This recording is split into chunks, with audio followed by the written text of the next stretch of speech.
Hello વિદ્યાર્થી મિત્રો, હું તમારું માનવ ક્લાસીસમાં ફરી હાર્દિક સ્વાગત કરું છું. તો આજે આપણે ધોરણ 6 ગાલા સ્વાધ્યાય પોથીની હિન્દીનું પહેલા પાઠનું સોલ્યુશન લાવી રહ્યા છીએ. તો ફટાફટ આપણી ચેનલને લાઇક એન્ડ સબસ્ક્રાઇબ કરી દો અને તમારા ફ્રેન્ડને પણ મોકલો, જેથી એ પણ અમારા વિડીયો જોઈ શકે અને લખવામાં એને ઉપયોગ આવી શકે. તો ચાલો, પહેલા પાઠનું નામ છે દયાલુ શિકારી. આ પાઠમાં અલગ અલગ કહાનીઓ આપેલી છે, જેના ઉપરથી વિકલ્પ, ખાલી જગ્યા, પ્રશ્ન જવાબ આપણે શીખવાના રહેશે. તો ચાલો આગળ જોઈએ. પહેલી કહાની છે હિરની વારી છે. તો આપણે એના પાછળ તમને અહીંયા કહાની આપેલી છે, એના ઉપરથી વિકલ્પ, ખાલી જગ્યા, આપણે પ્રશ્નોના જવાબ આપશું. તો એ પાછળ આપેલું છે તમને પાના નંબર 6 ઉપર. તો જોઈ પહેલા એના વિકલ્પ આપેલા છે. पहलो विकल्प छे जंगल में शिकारी ने एक खाली जगह को देखा, तो के हिरनी.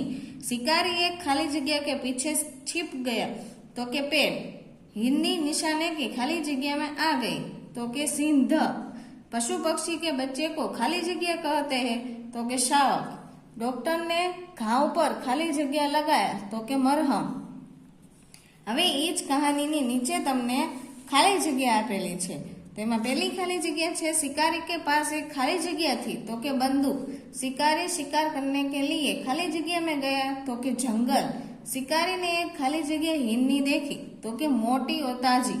शिकारी को बहुत खाली जगह हुआ, तो के पछतावा. खाली जगह से हिरनी को आराम मिला, इलाज. હવે છે નીચે એમાં सही वाक्य चुनकर विधानों का पूर्ण कीजिए. शिकारी जंगल में गया क्योंकि, तो एमा उसे हिरनी का मांस खाने की इच्छा हुई थी. हिरन इधर उधर भागने लगे क्योंकि, तो के वे गोली चलने की आवाज से डर गए थे. शिकारी को पछतावा हुआ क्योंकि, तो के उसने एक निर्दोष प्राणी को कष्ट पहुंचाया था. હવે એ જ કહાનીના નીચે એક એક વાક્યમાં ઉત્તર આપણે આપવાના છે.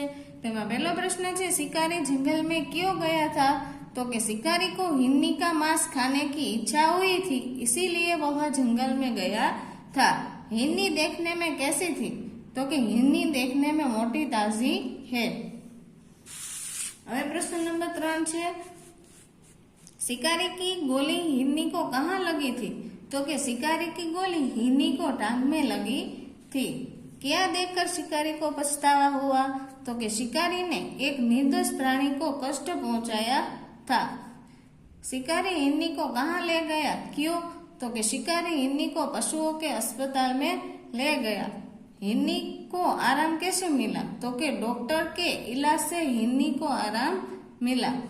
शिकारी ने हिरनी के साथ कैसा व्यवहार किया, क्यों, तो कि शिकारी ने हिरनी के साथ दयापूर्ण व्यवहार किया क्योंकि उसकी दस्त देखकर शिकारी के दुख हुआ था. પછી નીચે છે પ્રશ્ન નંબર 5. એમાં शिकारी ने हिरनी को कैसे बचाया, तो कि एमा उसे शिकारी को गोली हिरनी की टांग में लगी थी, वह उसे पशुओं के अस्पताल में ले गया. डॉक्टर ने उसकी गोली निकालकर मरहम लगाया. शिकारी ने हिरनी की जान बचाई. आ 2 માર્કમાં પ્રશ્નમાં પૂછાય છે. પછી છે નીચે નવી કહાની બાતુની કછુઆ. જો તમને ખાલી જગ્યા વિકલ્પના જવાબ ફટાફટ તમારે આપવા હોય તો તમારે પહેલા બધી કહાની રીડ કરવી પડશે, જેથી તમને ફટાફટ એના આન્સર આવડી જાય. તો આ કહાની પહેલા તમારે વાંચવી ફરજિયાત જરૂરી છે, જેથી એના જવાબ તમને જલ્દીથી આવડી શકે. પાછળ જોઈએ આપણે એના વિકલ્પની. पहलो विकल्प है कछुआ कहाँ रहता था, तो के तालाब में. कछुआ बहुत खाली जगह था, बातूनी. हंसों ने दूसरे खाली जगह पर जाने का निश्चय किया, तो के तालाब. हंसों ने लकड़ी का एक एक खाली जगह मुंह से पकड़ लिया, तो के शीरा. પછી હંસો ને કછુએ को खाली जगह से मना कर दिया, तो के बोलने. હવે નીચે એની ખાલી જગ્યા આવેલી છે. પહેલું છે तालाब में एक खाली जगह रहता था, तो के कछुआ. 2 हंस कछुए के खाली जगह थे, मित्र. एक साल बरसात बहुत खाली जगह हुई, कम. हंस एक खाली जगह ले आए, तो के लकड़ी. खाली जगह उन्हें देखने के लिए जमा हो गए, तो के लोग. હવે સહી વાક્ય चुनकर विधानों का पूर्ण कीजिए. तो पहलू છે तालाब का पानी सूखने लगा क्योंकि, तो के बरसात बहुत कम हुई थी. हंस एक लकड़ी ले आए क्योंकि तो कि वे उसी की सहायता से कछुए को दूसरे तालाब पर ले जाना चाहते थे। लोगों को देखकर कछुए से चुप न रहा गया। હવે છે एक एक वाक्य में लिखिए। कछुए की क्या आदत थी? तो कि कछुए की बहुत बोलने की आदत थी। હવે બીજો પ્રશ્ન है, हंसों ने कहाँ जाने का निश्चय किया? तो कि हंसों ने दूसरे तालाब जाने का निश्चय किया। कछुए ने मुंह से लकड़ी का कौन सा भाग पकड़ा? तो कि कछुए ने मुंह से लकड़ी का बीच वाला भाग पकड़ा। कछुए का मुंह खुलने पर क्या हुआ? तो कि कछुआ कम मुंह खोलने पर लकड़ी छूट गई और वह जमीन पर गिरकर मर गया। હવે બુદ્ધિમાન કૌવાની કહાની છે, તો નીચે તમને ચિત્ર નીચે એની કહાની પણ આપેલી છે અને એના ઉપરથી આપણે જવાબ આપવાના રહેશે। પહેલા છે વિકલ્પ, તો એમાં પહેલો વિકલ્પ છે કૌवे को खूब खाली जगह लगी थी तो के प्यास। कौवे ने झोपड़ी के पास क्या देखा? तो के घड़ा। कौवे ने घड़े में क्या डाले? तो के कंकड़। कौवा कैसा था? तो के बुद्धिमान। पहलू एमा छे कौवा खूब खाली जगह था तो के प्यासा।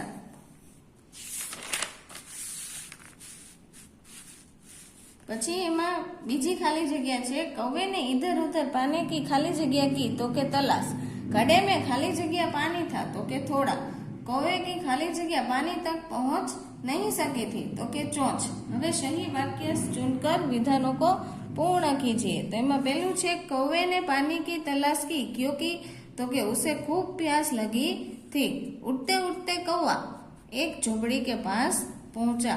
कौवे की चोंच पानी तक पहुंच नहीं सकी क्योंकि घड़े में पानी बहुत नीचे था। कौवे ने घड़े में कंकड़ डाले क्योंकि उसे नीचे का पानी ऊपर लाना था। હવે છે एक एक वाक्य में उत्तर लिखिए। कौवे ने पानी की तलाश क्यों की? तो कि कौवे ने पानी की तलाश की क्योंकि उसे खूब प्यास लगी थी। कौवा घड़े का पानी क्यों नहीं पी सका? तो कि कौवा घड़े का पानी नहीं पी सका क्योंकि उसमें पानी बहुत नीचे था। कौवे ने घड़े के आसपास क्या देखे? तो कि कौवे ने घड़े के आसपास बहुत से कंकड़ पड़े देखे। घड़े में कंकड़ डालने पर क्या हुआ? तो कि घड़े में कंकड़ डालने पर नीचे का पानी घड़े के मुंह तक आ गया। पांचमो प्रश्न है कौवे ने अपनी प्यास कैसे बुझाई? तो कि कौवे ने युक्ति से काम लेकर अपनी प्यास बुझाई। पछी छे कौवे ने घड़े का पानी पीने के लिए क्या युक्ति की? तो कि कौवा घड़े में एक एक कंकड़ डालने लगा। कंकड़ों के कारण नीचे का पानी घड़े के मुंह तक आ गया। इस युक्ति से कौवे ने घड़े का पानी पिया। હવે ચોથી કહાની આપણે જોઈ, તો ચોથી કહાની એવી છે કૌવા અને લોમડીની છે, એ બે વચ્ચે છે। ચલો નીચે એની તમને કહાની પણ આપેલી છે, તો પહેલા એ ખાસ કરીને પાકી કરી લેવી જેથી તમને એના પ્રશ્ન જવાબની જલ્દીથી આવડી જાય। તો પહેલા આપણે એના વિકલ્પનું સોલ્યુશન કરી। किसके मुंह में पानी आ गया? तो के लोमड़ी के। पेट की डाल पर कौन बैठा था? तो के कौवा। लोमड़ी कैसी थी? तो के चालाक। कौवा कैसा था? तो के समझदार। अपनी झूठी बढ़ाई सुनकर कौवा खाली जगह नहीं हुआ तो के गुमराह।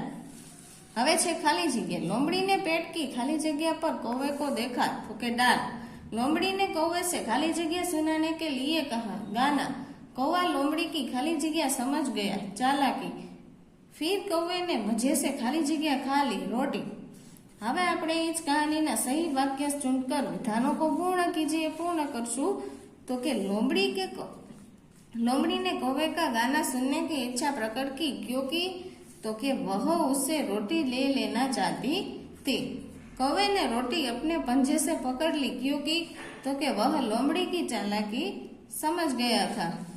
पछी छे लोमड़ी चलती बनी क्योंकि तो कि वह कौवे से रोटी न पा सकी। હવે નીચે આપણે એક એક વાક્યના ઉત્તર જોઈ। लोमड़ी ने कौवे को क्या कहाँ देखा? तो कि लोमड़ी ने कौवे को पेट की एक डाल पर बैठा हुआ देखा। लोमड़ी ने किसे मीठा बताया? तो लोमड़ी ने कौवे के गाने को मीठा बताया। હવે છે અહીંયા तीजो प्रश्न, लोमड़ी क्या देखकर आश्चर्यचकित रह गई? तो कि लोमड़ी कौवे की समझदारी देखकर आश्चर्यचकित रह गई। कौवा और लोमड़ी कहानी से क्या सीख मिलती है? तो कि अपनी झूठी बढ़ाई सुनकर हमें गुमराह नहीं होना चाहिए। आ 4 कहानीना विकल्प, खाली जग्या, सही वाक्यांश पूर्ण कीजिए અને એક વાક્યના પ્રશ્ન અને કોઈ કહાનીમાં મોટા પ્રશ્ન પણ હતા તો ઈ તમે જો કહાની 4 સરખી પાકી કરશો તો તમને પ્રશ્ન જવાબ વિકલ્પ ખાલી જગ્યા ઈ એમને બધાના આન્સર આવડી જશે। તેથી દરેક વિદ્યાર્થીએ પહેલા કહાની વાંચવી પછી જ આગળના વિકલ્પ ખાલી જગ્યાની વાંચવી જેથી તમને સરળતાથી યાદ રહી શકે।